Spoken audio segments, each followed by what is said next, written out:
अस्सलाम वालेकुम to my YouTube family. उम्मीद करता हूँ आप सब खैरियत से होंगे। आज का हमारा उन्वान पठानों के लिए हजूर सल्लल्लाहु अलैहि वसल्लम ने क्या दुआ फरमाई थी और क्या आप जानते हैं पश्तो पहले जिन्नों की जुबान थी। तारीख के ऐसे हकायक जो बहुत कम लोग जानते हैं। दोस्तों, पठान को अफगान कहते हैं। अफगान इसलिए कहते हैं कि अफगान हजरत सुलेमान अलैहिस्सलाम के एक बेटे का नाम था और इनको जिन्नात की जुबान से प्यार हो गया था। तो इन्होंने अपने वालिद हजरत सुलेमान अलैहिस्सलाम से कहा कि आप जिन्नात को कहिए कि मुझे अपनी जुबान सिखाएं। सुलेमान अलैहिस्सलाम ने अपने बेटे की दरख्वास्त कबूल की और जिन्नात को हुक्म दिया कि अफगान को जिन्नात की जुबान सिखाएं। वो जुबान बाद में पख्तून के नाम से पहचानी गई। पठान की असलियत और कौमियत के बारे में जो दलाइल हैं वो ये कि पठान हजरत इब्राहीम अलैहिस्सलाम की औलाद में से हैं और हजरत इसहाक अलैहिस्सलाम की औलाद हैं और कौमियत से बनी इसराइल हैं। अंग्रेज मोरिखीन लिखते हैं कि पठान कौम अर्जीनिया के एक हिस्से में रहते थे और अर्जीनिया के लोगों का दावा है कि अफगान कौम या पठान हम में से हैं, क्योंकि अल्बानिया के ओगान जो कि बाद में अफगान बने अर्जीनिया से हिंदुस्तान की तरफ चल पड़े। और मोरिखीन लिखते हैं कि इसराइल कबाइल बहुत तकलीफ और मुसीबतों के बाद अफगानिस्तान में आबाद हो गए। जब हजूर अकरम सल्लल्लाहु अलैहि वसल्लम ने इस्लाम की तबलीग शुरू की और लोग जोग दर जोग इस्लाम में दाखिल होने लगे, तो उस वक्त पठान कौम का सरदार जिसका नाम कैस अब्दुल रशीद था अपने पूरे खानदान के साथ मोहम्मद सल्लल्लाहु अलैहि वसल्लम के हुजूर में हाजिर हुआ और मोहम्मद सल्लल्लाहु अलैहि वसल्लम के हाथ पर बेत करके मुसलमान हो गया। इसलिए दुनिया भर में जहाँ भी पख्तून होंगे वो मुसलमान होंगे। दुनिया में पख्तून ही वो वाहिद कौम है जिसमें इस्लाम के बगैर कोई मजहब नहीं। अगर पख्तून से पूछा जाए कि आप पहले मुसलमान हैं या पख्तून, तो जवाब होगा कि मैं 5000 साल से पख्तून हूँ और 1400 साल पहले मुसलमान हूँ।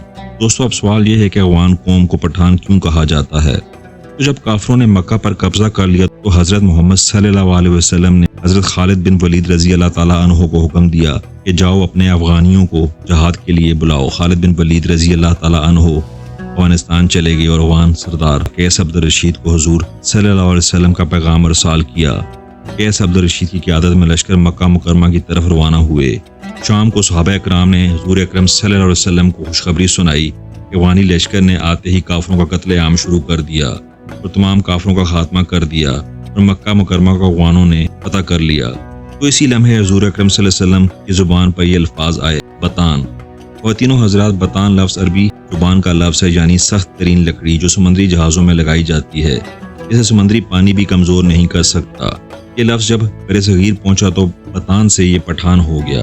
और अगर इनकी तारीख का तकाबरी जायज़ा लिया जाए तो फारसी में पश्तून, मकामी ज़ुबान में पख्तून और उर्दू में पठान, ये कौम दुनिया भर में फैली हुई गैरतमंद कौम के तौर पर गर्दानी जाती है, जिनमें अफगानिस्तान, पाकिस्तान और भारत अव्वल नंबर पर है। दुनिया में पश्तून अपनी वफा और गैरत के नाम से जाने जाते हैं। लफ्ज़ पश्तून का मतलब होता है गैरत व वफा वाला और अपनी इज्जत और दीन पर मर मिटने वाला। पश्तूनों ने क़याम पाकिस्तान में भी भरपूर हिस्सा लिया। यानी मोरिखीन के मुताबिक पठान आराई या यूनानी नस्ल से हैं और बाज़ के नज़दीक ये कैस अब्दुल रशीद की औलाद हैं, जबकि तीसरे नज़रिए के मुताबिक इनका ताल्लुक बनी इसराइल के गनगुश्ता कबाइल से है। खुद कैस अब्दुल रशीद की औलाद समझने वालों का नज़रिया है कि मक्का में क़याम के दौरान हजरत खालिद बिन वलीद रजी अल्लाह अन्हु ने अपनी साहबजादी उनके मोरस आला के निकाह में दे दी थी, जिन्हें वो हमरा लेकर अपने वतन वापस आया और फिर इन्होंने यहाँ अपनी बकिया ज़िंदगी इस्लाम की तरवी और शाद में सर्व कर दी। इसी तरह कैस अब्दुल रशीद की औलाद पठान कहलाती है, जबकि ये भी कहा जाता है कि खुद कैस अब्दुल रशीद का ताल्लुक भी बनी इसराइल के बादशाह साउल यानी हजरत दाऊद की 37वीं पुश्त से था। इसी तरह आखिरी दोनों नज़रियात की रोशनी में इनका ताल्लुक बनी इसराइल से ही बनता है। नाज़रीन कराम, सबसे बड़ी अजूबा खेज़ बात यह है कि इनमें यूसुफ ज़ई यूसुफ के बेटे, दाऊद खेल दाऊद के बेटे, मूसा खेल मूसा के बेटे और सुलेमान खेल सुलेमान के बेटे समझे जाते हैं, लेकिन इसकी तस्दीक करना बहुत मुश्किल है। अफगानों या पठानों की कई औसाफ अरबों से मिलते जुलते हैं। अरब कौम मेहमान नवाज, बहादुर और अहले कलम होने के साथ साथ दूसरी कौमों से इतनी जल्दी मरूब नहीं होते थे। इन चंद औसाफ के अलावा कोई और वसफ अरबों के अंदर ज़माना जाहिलियत में नज़र नहीं आता। हैरत की बात यह है कि यही चंद औसाफ अफगान या पठान कौम में भी इसी शिद्दत के साथ पाए जाते हैं, जबकि इनकी बेशतर चीज़ें यहूदियों से भी मिलती जुलती हैं। नस्ली तौर पर दोनों अपने आप को दुनिया की बेहतरीन कौम तस्वर करते हैं।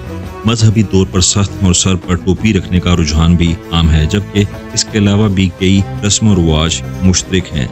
जहन में रहे कि पश्तूनों का यहूदी नस्ल से होना काबिल फ़ख्र बात है, ना कि मौजब तौहीन, क्योंकि यहूदी नस्ल होना तो शायद तब उस कौम के लिए तौहीन का मौजब होता जब वो سید الانبیاء حضرت محمد صلی اللہ علیہ وسلم پر ایمان نہ لاتے۔